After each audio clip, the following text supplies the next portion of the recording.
देखिए यहाँ पे 12th BMT, जिनका BMT है वो ध्यान से देखेंगे। 12th में फर्स्ट ईयर में इसी का नाम क्या था, इस मैथ्स के बुक का नाम क्या था, CA, कमर्शियल अरिथमेटिक। और 12th में इस मैथ्स की बुक का नाम चेंज होता है, क्या होता है BMT। इसमें जितना चैप्टर पढ़ते हैं कुछ यहाँ नहीं है, समझ दिया। ये कमर्शियल अरिथमेटिक में क्या क्या पढ़ते हैं लोग, सब कॉम्पिटिटिव मैथ है। क्या कंपटीशन एग्जाम में आता है मैथ, वो सब है। क्या क्या था, ratio, proportion, compound interest, simple interest, percentage, profit and loss था ना। हाउस में नहीं आता कंपटीशन में, चैन रूल था, टेबल ऑफ 9 वैल्यू था। ये कंपटीशन एग्जाम जो होता है उसमें नहीं आता है। BMT में अभी BMT में कुछ चैप्टर है जो जोड़ दिया गया, कंपटीशन एग्जाम में भी आता है, मतलब वो पहले जुड़ गया है। इसमें एक चैप्टर पढ़ेंगे परमुटेशन, नाम सुने कभी, ये जुड़ गया है। अभी जो एक बैच चल रहा है कंपटीशन का यहाँ पर, उसमें अभी CHSL का एग्जाम का तैयारी कर रहा है। CHSL में आपका परमुटेशन और कॉम्बिनेशन मैथ का सिलेबस है, जो आपको पढ़िएगा BMT में। बोलेंगे कौन सा चैप्टर में सर, बस प्रोग्रेशन के बाद ही है वो। तो हम लोग बिजनेस मैथमेटिक्स, तो क्या है इसका, बिजनेस मैथमेटिक्स एंड स्टैटिस्टिक्स भी है। पूरा नाम क्या है इस बुक का, बिजनेस मैथमेटिक्स एंड स्टैटिस्टिक्स दिया है, ठीक ना। लेकिन शॉर्ट में क्या बोलते हैं इसको, BMT बोल देते हैं शॉर्ट में, ठीक है। तो BMT में आप लोग सबसे पहले जो पढ़ेंगे, दिख रहा है आप लोगों को, प्रोग्रेशन पढ़ेंगे। क्या पढ़ेंगे लोग, तो आप ये मत सोचना कि प्रोग्रेशन कोई एक चैप्टर है। यहाँ पर पहला चैप्टर जो है उसका नाम क्या है, अरिथमेटिक प्रोग्रेशन। दूसरा चैप्टर का नाम क्या है, ज्योमेट्रिक प्रोग्रेशन। और तीसरे चैप्टर का नाम है एक तरह से पढ़ेंगे, ठीक है। तो थोड़ा सा इंट्रो तो होना चाहिए। सबसे पहले यहाँ पे ध्यान देना, प्रोग्रेशन को हिंदी में क्या बोलते हैं, कई लोग श्रेणी बोल देते हैं। क्या बोल देते हैं, जल्दीबाजी में सुनते हैं तो शायद उनको लगता है श्रेणी बोल रहे हैं, लेकिन बोल क्या रहे हैं, श्रेणी, ठीक है ना। क्या है ये श्रेणी, इंग्लिश में दिख ही रहा है, क्या कहते हैं, प्रोग्रेशन। कोई बोल दिया, आपसे पूछ ही दिया, एग्जाम में नहीं आता कि ये श्रेणी क्या है, लिखे थ्योरी नहीं देगा श्रेणी क्या है, लेकिन जानो क्या है श्रेणी। तो श्रेणी को ही जानना है तो ये जान लो कि इसको दो भाग में हम लोग थोड़ा सा बांट के समझाएंगे। एक है अनुक्रम, अनुक्रम इंग्लिश में बोलते हैं सीक्वेंस, क्या बोलते हैं, फिर एक है श्रेणी, जिसको इंग्लिश में क्या बोलते हैं, श्रेणी। वैसे सीक्वेंस और श्रेणी पहचानने में दिक्कत आप लोगों को नहीं होगा। जैसे देखिए हम कुछ लिख रहे हैं, कुछ संख्याओं को लिख रहे हैं, 2 लिख दिए, 4 लिख दिए, 6 लिख दिए, 8 लिख दिए। इसी तरह से लिख रहे हैं कि 2-2 के अंतराल में, 2 के इंटरवल में आगे बढ़ रहा है, 2 4 6 8 आगे 10 होगा 12 कितना लिखे, इसे डॉट करके लिख देगा, ठीक ना। तो जब कॉमा करके लिखा हुआ है, क्या लिखा हुआ है, कॉमा करके लिखा हुआ है, तो वो अनुक्रम है। क्या है, और यही जो सीक्वेंस है 2 4 6 8, इसी तरह प्लस या माइनस के साइन में लिखे, प्लस या माइनस, प्लस से रहेगी, तो इसको सीरीज बोलते हैं। क्या बोलते हैं, अब कैसा डेफिनेशन को बताएं। तो डेफिनेशन देखो नहीं दिख रहा है, 2 4 6 8, ये लग रहा है देखकर कि ये सजाया गया है, सजा हुआ है, नहीं सजाया हुआ है। हम ऐसे लिख देते हैं 2 5 11 3 100, बताइए इसको अनुक्रम बोलो। हाँ ये अनुक्रम है, यदि है तो क्यों है, यदि हम बोले यदि है तो क्यों है। यदि इसमें कुछ सजावट मिल गया आपको कि सजाया गया है तो अनुक्रम है, और यदि कोई सजावट नहीं मिला, कोई सीक्वेंस नहीं मिला तो ये अनुक्रम, मतलब नाम ही रखना अनुक्रम, एक क्रम में सजा रहता है। अभी ये देखो 2 4 8 16 32 64, ये है अनुक्रम, नहीं है अनुक्रम। 2 का गुना है सब जगह, 2 गुना 4 गुना 8 8 16 गुना 32 गुना 64। खाली अनुक्रम का मतलब ये ना समझना कि अंतर बराबर हो, किसी प्रकार से सजा हो। यदि मिल गया आपको क्रम, कोई भी क्रम मिल गया तो अनुक्रम है। इसमें क्रम खोज के निकालो, क्रम है तो ये अनुक्रम नहीं हो सकता है, ठीक है। अभी आप कंपटीशन क्लास जब ज्वाइन कीजिएगा उसमें आप जब पढ़िएगा, ठीक ना, तो यहाँ तो खाली आप पढ़ रहे हैं कि जब अंतर बराबर है तो समांतर श्रेणी। अभी ये जो लिखे 21 में आता था, तो ये भी अनुक्रम है, अभी बोले ना आप लोग, 21 में आएगा, एपी में आएगा, जीपी में आएगा, एसी में आएगा। तो जीपी में नाम साफ है, साफ गुणोत्तर, गुना नाम से नाम से रहता है, इंग्लिश में नाम से हिंदी नाम से जाएगा, कहीं कहीं हिंदी का बहुत फायदा है, ठीक है, इसलिए बोलते हैं हिंदी जाना, इंग्लिश में यहाँ अर्थमेटिक समझ नहीं आएगा, हिंदी समझ आएगा, समान अंतर, समान अंतर, बराबर बराबर जब अंतर है तो उस अनुक्रम को बोलते हैं समांतर श्रेणी, नहीं समझे। और जब गुना बराबर है, संख्याओं के बीच का गुना है तो क्या है, गुणोत्तर श्रेणी। तो हम समझाने क्या रहे थे श्रेणी को, किसको, और समझाने क्या लगते हैं हम, तो जो भी समझाया सब सही से समझाया हम लोग। सबसे पहले हम सिखाए आप लोगों को कि श्रेणी को 2 प्रकार से प्रदर्शित कर सकते हैं, प्रदर्शित मतलब दिखा सकते हैं। बता देंगे आप लोग नींद में जा रहे तो, ठीक है, हमको भी नींद में डालोगे। अनुक्रम, श्रेणी को आप अनुक्रम में शो कर सकते हैं, अंतर खाली ये है कि जब कॉमा करके दिखाया गया है तो अनुक्रम में है, जब प्लस या माइनस का साइन करके दिखाया गया है तो वो श्रेणी लिखा हो रहेगा। दिमाग में जा रहा है बात, ठीक है। अब बोले श्रेणी क्या है, तो आप बोल सकते हैं श्रेणी वह अनुक्रम या श्रेणी है, तो परिभाषा बोल रहे लिख लेना जाके कि श्रेणी वह अनुक्रम या श्रेणी है जो किसी क्रम में सजा हो, बस इतना लिख लेना, जो किसी ना किसी क्रम में सजा हुआ रहता है। अपनी भाषा में जो है लिख लेना, ठीक है ना, बस पकड़ो बात को, समझने की कोशिश करो, क्लियर है। अब परिभाषा नहीं लिखेंगे चलेगा, लेकिन हम आप लोग को नहीं बोले चलेगा, आप लोग लिखना पड़ेगा, ठीक है। बाकी जो वीडियो देखेंगे कई लोग देखेंगे, इन्हीं क्या वीडियो देखेंगे, ठीक है, तुम लोग के लिए। तो अब जान गए कि श्रेणी क्या है, इसको दो तरीके से आप यहाँ पर प्रदर्शित कर सकते हैं, एक सीक्वेंस में, एक सीरीज में। अनुक्रम किसे बोलते हैं अभी समझाएं कि जब उसमें कोई भी अरेंजमेंट सजाया, मतलब सजावट दिख जाए, कोई भी अरेंजमेंट दिख जाए तो अनुक्रम है। चाहे गुना के रूप में बराबर हो, चाहे भागा के रूप में बराबर हो, अंतर बराबर हो, जोड़ बराबर हो, या स्क्वायर बराबर हो, या क्यूब बराबर हो, वही वर्ग घन हिंदी में जो बोलते हैं। ठीक है। अब श्रेणियों कितने भाग में बांटा गया है, ये मिटा रहे हैं, नहीं दिख रहा है कितने भाग में बांटा गया। श्रेणी को इंग्लिश में प्रोग्रेशन बोलते हैं, तो श्रेणी हिंदी में जानना है, हिंदी को गोली नहीं मार देना है, ठीक ना। इंग्लिश सीखते जा रहे हैं, हिंदी को बोलते जा रहे हैं। पहले भी हम लोग बोले हैं कि अपना मातृभाषा क्या है, और इसको हम लोग भूलने पर गर्व फील करते हैं। आज का समाज कैसा हो गया, हिंदी भूल रहे हैं तो गर्व हो रहा है कि आपको हिंदी नहीं आता है, अंग्रेजी सीख रहे हैं तो आपको गर्व हो रहा है। आप लोग को बोल रहे हैं, और आपके द्वारा भी बाकी मैसेज जाएगा सोसाइटी में, और वीडियो चल रहा है तो भी जो भी वीडियो के माध्यम से दूर तक जा सकता है। हम हमेशा मतलब अंग्रेजी के विरोध में तो रहें, कोई कहेगा कि सर आप अंग्रेजी विरोध में, आपको अंग्रेजी नहीं आता है इसलिए। इतना ही, अंग्रेजी हमको भी आता है। अभी मेरे पास DAV के बच्चे पढ़ते हैं, जितने भी 10th 9th के बच्चे सब DAV के पढ़ते हैं। वहाँ इंग्लिश में कई बार बातचीत होता है, हम भी अंग्रेजी में बात करते हैं, वो भी बात करते हैं, आता है। लेकिन आज भी हम सम्मान से देते हैं, हिंदी को ही देते हैं। मेरा बेटा इंग्लिश मीडियम में इसमें पढ़ रहा है, आता है, बोलता है, हम बोलते 65, तो बोलता है 65 पापा, मतलब 65। वही घंटा उठाते हैं, बोलते तुमको मतलब 65 65 सीखा और 65 भूल रहा है। वही बोले, हिंदी सीखना आज के समय में एक छोटा बात है, और अंग्रेजी सीखना बहुत बड़ी बात। ये बनाया समाज, भगवान नहीं लिख के भेजे हैं। बोले सर नौकरी भी आजकल मिलता है अंग्रेजी मीडियम से ही मिलता है, जो अंग्रेजी जानता है। तो हमारा समाज बनाया हुआ है ना, तो हिंदी से बाहर वो मोटिवेशनल चीज बोल रहे हैं, वीडियो में जा रही बात आपका। हमारा समाज ही ने बनाया कि इंग्लिश मीडियम वाले को नौकरी मिलेगा, हिंदी मीडियम वाले मूर्ख होते हैं क्या। अच्छा, हम बोलेंगे कि भारत के प्रथम प्रधानमंत्री कौन है, कौन थे, तो बताओ भारत के प्रथम प्रधानमंत्री कौन थे। अब बोलेंगे इंग्लिश में, who was the first prime minister in India, answer बदल जाएगा क्या। हम क्या समझाए, समझे, भारत के प्रथम प्रधानमंत्री कौन थे। आप बोले जवाहरलाल नेहरू। हम बोले who was the first prime minister in India, आप बोले first prime minister in India is was Jawaharlal Nehru. Answer बदल गया क्या। सीखने से क्या, ये भाषा है, अंग्रेजी और हिंदी क्या है, अरे बोलो, रिपीट करो, भाषा है। अब भाषा का डेफिनेशन क्या सीखे आप बचपन में, कि भाषा जो है संचार करने का माध्यम है, संचार, संप्रेषण, संदेशवहन, कम्युनिकेशन इंग्लिश बोलते हैं। यही ना करना है, आपको यदि इंग्लिश आता है और हमको हिंदी, तो बस भाषा का प्रॉब्लम हो रहा है। ज्ञान तो उतना ही मेरे पास है, आप जितना पढ़े हैं उतना हम भी पढ़े हैं, लेकिन आपको अंग्रेजी आता है तो आपको उच्च पद दिया जाता है, हमको हिंदी आता है तो हमको नीचा पद दिया जाता है। ऐसा क्यों है, उसका कारण क्या है, हमारा व्यवस्था, हमारे देश में जो व्यवस्था बनाया गया है, ठीक है। और एक कारण ये भी है कि हमारे देश में अंग्रेज आए थे, हमारे ऊपर कब 200 साल 300 साल तक क्या करके गए, शासन करके गए। अंग्रेज चले गए, अंग्रेजी का शासन चलते रह गया। कई देश हैं जहाँ पर अपनी भाषाओं में कार्यालय का, ऑफिस का काम होता है, बस इंडिया है जहाँ कार्यालय का इंग्लिश में होता है। अरे इंग्लिश सीखने, आप लोग क्या वही बोल रहे हैं इंग्लिश में सीखो, हम खुद बोल रहे हैं इंग्लिश सीखो, हर जगह इंग्लिश लिख रहे हैं, लेकिन भाषा की तरह दोस्तों किसी को झुकाने की कोशिश मत करना कभी। आप पहले ही बताए हैं, ए फॉर एप्पल सीखना आसान है या सेब लिखना आसान है। एक बच्चे को तुम एप्पल सिखाओ और सेब लिखना सिखाओ, कौन पढ़ाने में आसान है।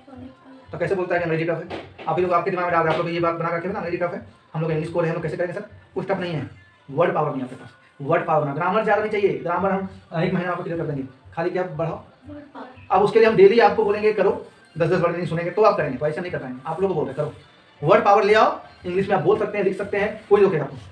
अच्छा एक चीज़ बताते हैं, हम लोग ग्रामर से पढ़ते हैं कि मैं खाता हूँ, मैं खाता हूँ, इंग्लिश क्या होता है, आई ईट, क्लियर समझना बात को।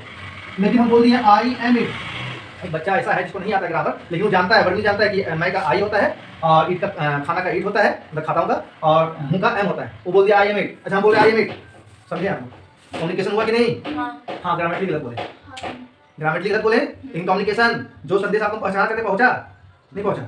अच्छा हम आई ईट बोलेंगे तो ही समझेंगे, आई एम इट नहीं समझेंगे, समझी भाषा है। आपको अंग्रेजी सीखना है ना, तो इस शुरुआत में आप आई एम ईटिंग लिखे तो डरो मत, या बोल रहे तो डरो मत, बोलो, फिर बाद में आपको मालूम चलेगा, कोई बोलेगा नहीं एम मत बोलेंगे, सीख लिया फिर आई बोलेंगे। तो इसलिए बोलते हैं एप्पल देखो, बच्चों को सिखाओ ना, कोई भी टीचर बच्चा, जैसे मेरा बच्चा जब नर्सरी में था तो उसको हम पहले क्या सिखाया पता है, ABCD। क्यों, लिखना भी आसान, कहाँ लिखो, इधर इधर इधर, कितना हाथ तो खा लिखो तो ऐसे ऐसे। ए लिखने में क्या लग रहा है, क्या हम आसानी लिखते हैं, बोलने में देखो ए बी, समझना बात है, बोले सी डी ई, बोलो ए, बोलिए ए बी, अब बोलो का, थोड़ा सा फील करना, एनर्जी किसमें लगाना, नहीं कि हिंदी का तारीफ करना, पहले ए बोलो, अब का बोलो। आपको कहाँ एनर्जी ज़्यादा कहाँ निकल, इससे भी ज़्यादा एनर्जी निकल के आता है बॉडी से संस्कृत में, जो कि तो खत्म ही हो गया, संस्कृत तो चौपड़ है, मेरे पास भी नहीं कुछ। तो कौन बोल दिया कि इंग्लिश टफ है, टफ नहीं है, बस हवा बना कर रखा गया है इंग्लिश में। हम लोग बस हिंदी मीडियम से पढ़ते थे, हम लोग थोड़ा सा झुके रहते हैं, अरे हिंदी मीडियम नहीं, अंग्रेजी मीडियम वाला कोई अंग्रेजी नहीं होता है, उसके पास हमसे भी कम इन्फॉर्मेशन है उसके पास। कोई इंग्लिश बोलने लगा क्या, उसके पास हिस्ट्री, ज्योग्राफी और अकाउंट और मैथ सबका इन्फॉर्मेशन आ गया।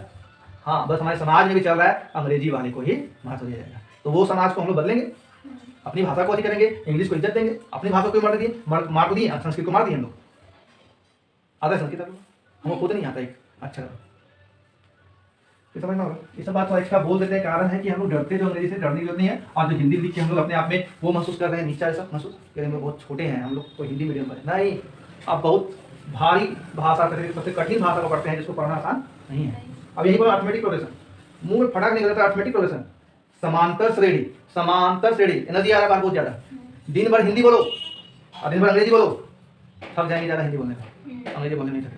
हम विरोध नहीं कर रहे हैं, अंग्रेजी सीखना है लोगों को, बस ये बता रहे हैं कि आप लोग डर निकालो, वर्डनिंग डेली पढ़ो, ठीक है। तो हम लोग अभी यहाँ क्लियर किए प्रोग्रेशन क्या होता है, सीक्वेंस ऑफ सीरीज क्लियर हुआ।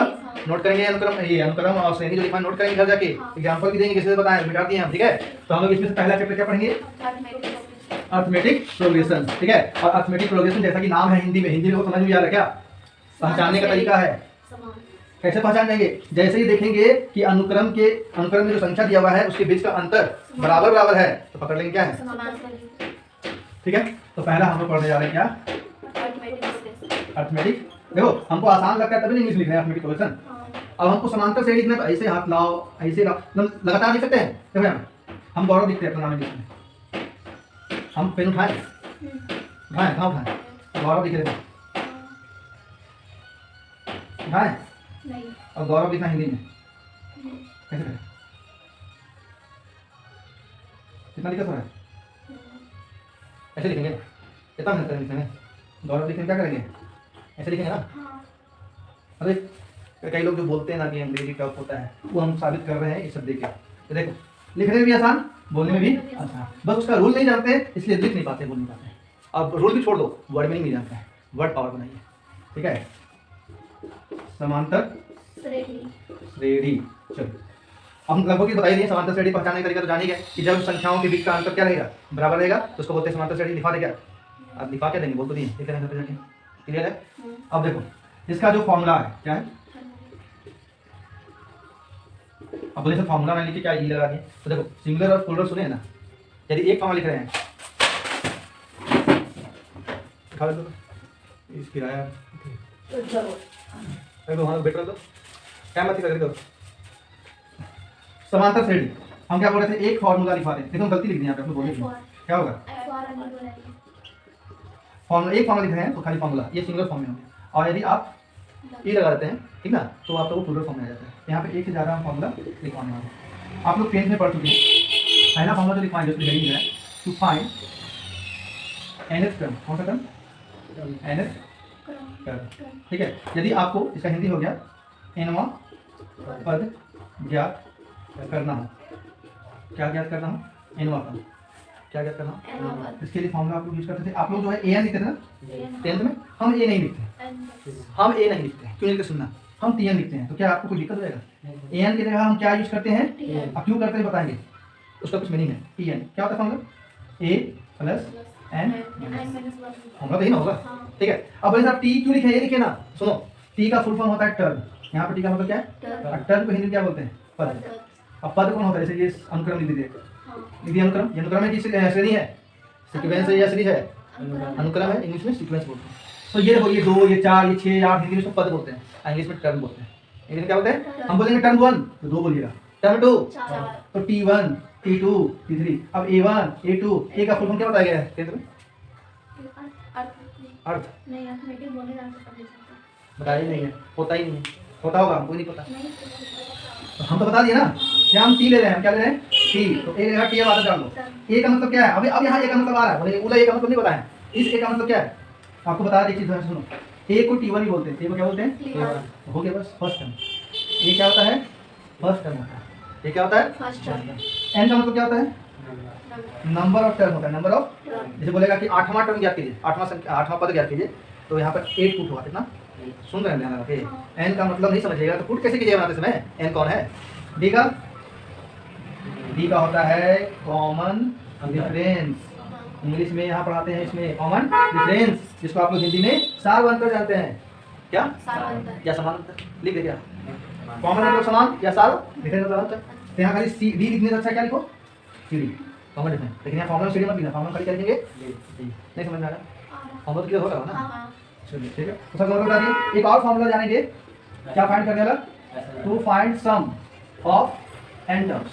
To find some of n terms. यदि सम मतलब जोड़ होता है, जोड़ना समझते हैं ना? n पदों को जोड़ने के लिए बोलेगा तो ऐसा नहीं होता। क्या फॉर्मूला जानते हो? याद है अभी तक?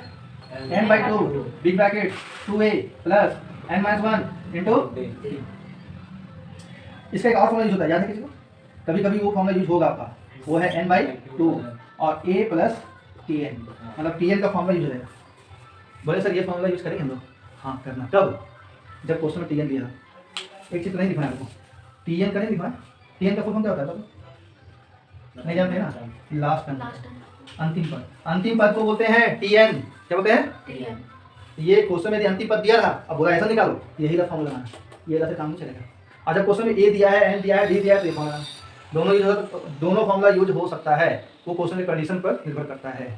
जब क्वेश्चन बताएंगे तो क्लियर होगा। फिलहाल क्लियर हो गया। इसमें फुल फॉर्म किसका होता है? ऐसा का तो लिखा हुआ है सम ऑफ n का बता ही दिए, a का बता ही दिए, d का बता ही दिए, तो बता ही दिए।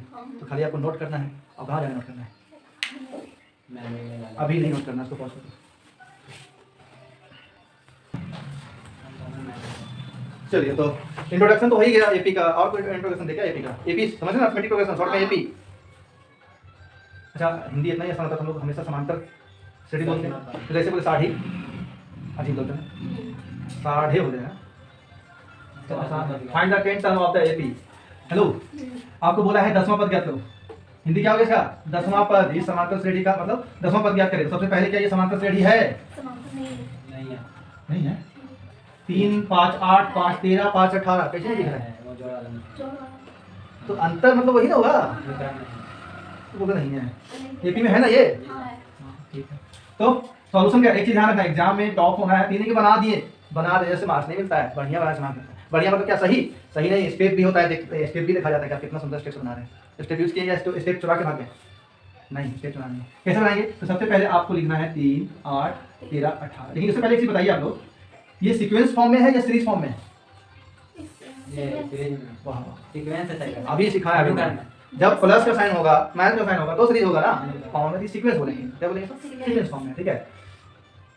ये इसके अंदर क्या बताएंगे, इसके वीडियो बना रहे तो बताना रहेगा। इसके अंदर और भी कुछ बातें हैं जो नहीं बता रहे आप लोग। ठीक है, बहुत गहराई वाला बात है, उतना बेसिक नहीं जाएंगे कि अनुक्रम और श्रेणी में बहुत ज़्यादा डिफरेंस होता है, लेकिन वो भी बात नहीं। आप बस कॉमा दिया हुआ तो सीक्वेंस और प्लस माइनस में है तो सीक्वेंस पूछने नहीं वाला है कौन है सीक्वेंस। ऐसे ही कुछ नहीं। 3 8 13 18 आर इन एपी, इतना इंग्लिश में लिख लेंगे ना कि करेंगे इसके लिए। ये लिख लेना पहले 3 8 13 18 डॉट डॉट डॉट देना आर इन एपी। उसके बाद इसका लिखना कि ये कौन है, ये मतलब फर्स्ट टर्म सिखाया अभी, फर्स्ट टर्म कौन है? फिर नीचे से लिखना, ऐसे मत लिखना, कॉपी में स्पेस लेटर लेने दो, लेकिन सुंदर होना चाहिए। फिर कॉमन डिफरेंस निकालो। क्या निकालो? क्या होता है फॉर्मूला कॉमन डिफरेंस का? t2 - t1 याद आ रहा है आप लोग? a2 - a1 सीखा इक्वल टू t3 - t2। हम a नहीं लिखे, t लिखे, कोई दिक्कत? t2 मतलब दूसरा पद कितना है? 8। t1 मतलब पहला पद कितना है? 3। t3 मतलब तीसरा पद, t2 मतलब 8 दिन गया 13 में 8 आता है। इसलिए कॉमन डिफरेंस कितना है? स्पेस ले तो लेकिन बनाना पूरा है। उसके बाद उसके नीचे लाइन में कौन सा पद ज्ञात करने बोला है? ये क्या है? n है, यही इसी को बोलते हैं ना। n का कितना है? 10। अब उसका लिखेंगे अकॉर्डिंग टू क्वेश्चन या अकॉर्डिंग टू फॉर्मूला। हिंदी में लिखना है तो सूत्र के अनुसार, सूत्र के अनुसार। लेकिन a अपने कौन सा और फॉर्मूला लगाओ tn a plus n-1 into d। तो t कितना निकालना है? n का वैल्यू कितना है? तो t10 लिखेंगे ना। t10 का मतलब 10वां पद। a कितना है? हाँ सर, a का वैल्यू कितना है? 3। n कितना है? 10 -1 d कितना है? 5 नहीं दिखा क्या? 3 प्लस 10 में से बन गया 9 इंटू ब्रैकेट डालो। सब बनाने का तरीका है, ब्रैकेट छोड़ना नहीं।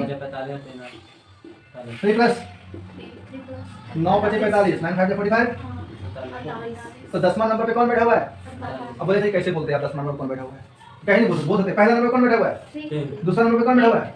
तो वैसे ही बीच में और भी कोई बैठा होगा, 5वां नंबर पे बैठा होगा, 6वां बैठा होगा, 7वां बैठा होगा। आपसे पूछ लिया सीधा कि 10वां नंबर पे कौन बैठा होगा बताओ? 48 बैठा हुआ है नाम से होता है। ठीक है, वो ठीक है। ये हो गया आपका। चलो सर बंद कर दीजिए, मतलब बंद नहीं कीजिए, पॉज कर दीजिए। देखो ये क्वेश्चन आप लोगों को खुद सॉल्व करना है। ठीक है, how many terms are there in AP. इसमें क्या लग रहा है? वो क्वेश्चन एक कैसा है, उसमें बहुत 10th टर्म ज्ञात करो, 10वां पद निकालो। अब पद इसमें दे दिया है, देख रहे हैं कि कितना नंबर बैठा हुआ। अच्छा ये कितने नंबर बैठा हुआ है? फर्स्ट। तो T1 है। ये कितने नंबर बैठा हुआ है? ये तो बीच में और भी बहुत सारा संख्या होगा नहीं बैठा होगा। तो आप क्या बैठिए अभी बिना बनाए बता सकते हैं कि 100 कौन से नंबर पे बैठा हुआ है? तो क्या निकालने बोला इसमें? हम बोले क्या निकालने बोला तो बोले n निकालने के लिए कहा है। पिछला क्वेश्चन में n दिया हुआ था, 10वां पद ज्ञात करो, n था, क्या था? अब n यहाँ पर मिसिंग है, ठीक है, n निकालना है। निकालिए, दिखाइए हमको।